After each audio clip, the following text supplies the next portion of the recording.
Однажды в приют «Доброе сердце» поступила очередная партия щенков. Их спасли из-под бетонной плиты на улице, показали ветеринарам, накормили и начали искать им дом. Для Киры, главной героини этой истории, удалось сделать это относительно быстро.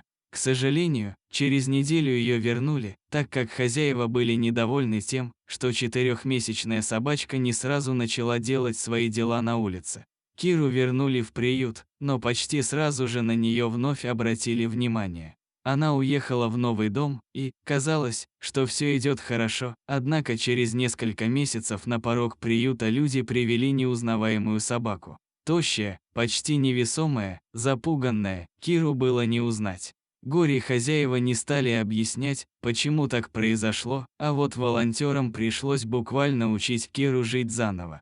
Из упитанного и открытого щеночка она превратилась в забитую, никому не доверяющую собаку, пугающуюся каждого шороха. К счастью, у Киры был хороший куратор, которая не жалела времени на занятия с собакой. Она приучала ее к поводку, социализировала, выводила на прогулки. Вскоре Кира заметно приободрилась, набрала вес, похорошела на глазах. На одной из выставок раздач приюта Киру заметили молодые люди, которые заинтересовались ею.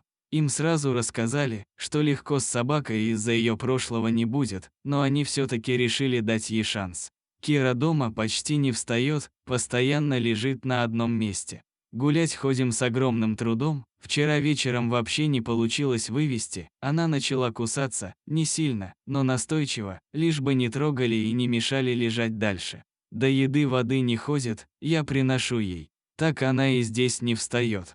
Лежа пьет и ест. И вот какой стала ситуация спустя 2 месяца. Сходили с Кирой в первый поход. Она умница. На Нургуш поднялись в Зюраткуле и на озеро заехали. Много пришлось пешком пройти. И по камням попрыгать, мы переживали, что не сможет, но она отлично справилась. Мы дома палатку ставили, чтоб Кире показать, что это не страшно. И спали в палатке перед поездкой. С мужем никаких проблем, полюбила всей душой и больше не боится. К такому результату помогли прийти не только регулярные занятия с кинологом, который составил нужную программу, но и терпение новых хозяев Киры. Как видим, найти общий язык можно почти с любым питомцем, стоит только захотеть. Сегодня Кира счастлива в своей новой жизни. Этой собаке пришлось пройти долгий путь, но она все-таки смогла с помощью людей обрести настоящий дом. А есть ли у вас питомцы? Если да, то с какими трудностями адаптации им пришлось столкнуться в вашем доме?